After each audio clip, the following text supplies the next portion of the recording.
شروع کرتی ہوں اللہ کے نام سے جو بڑا مہربان نہایت رحم کرنے والا ہے۔ السلام علیکم ورحمۃ اللہ وبرکاتہ۔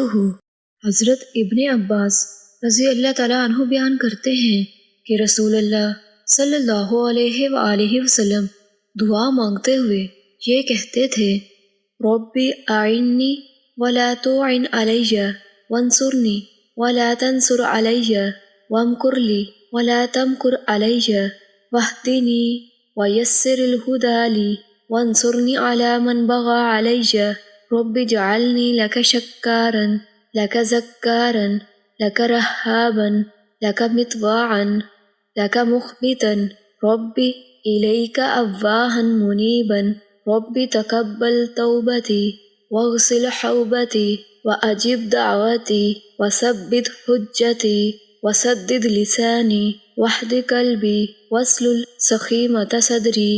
ترجمہ: اے میرے رب، میری مدد کر، میرے خلاف کسی کی مدد نہ کر۔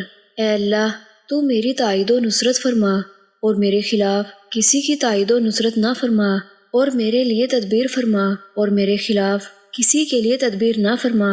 اور اے اللہ، تو مجھے ہدایت بخش اور ہدایت کو میرے لیے آسان فرما۔ اور اے اللہ، میری مدد فرما اس شخص کے مقابل میں جو میرے خلاف بغاوت و سرکشی کرے۔ اے میرے رب، تو مجھے اپنا بہت زیادہ شکر گزار بندہ بنا لے، اپنا بہت زیادہ یاد و ذکر کرنے والا بنا لے، اپنے سے بہت ڈرنے والا بنا دے، اپنی بہت زیادہ اطاعت کرنے والا بنا دے، اور اپنے سامنے عاجزی و فروتنی کرنے والا بنا دے، اور اپنے سے درد و اندوا بیان کرنے اور اپنی طرف رجوع کرنے والا بنا دے۔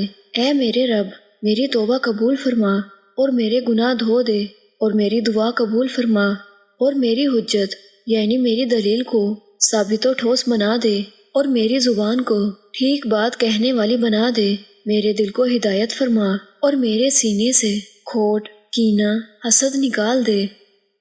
حضرت عائشہ رضی اللہ تعالیٰ عنہ بیان کرتی ہیں کہ رسول اللہ صلی اللہ علیہ وآلہ وسلم نے فرمایا، جس نے اپنے اوپر ظلم کرنے والے کے خلاف بد دعا کی تو اس نے اس سے بدلہ لے لیا۔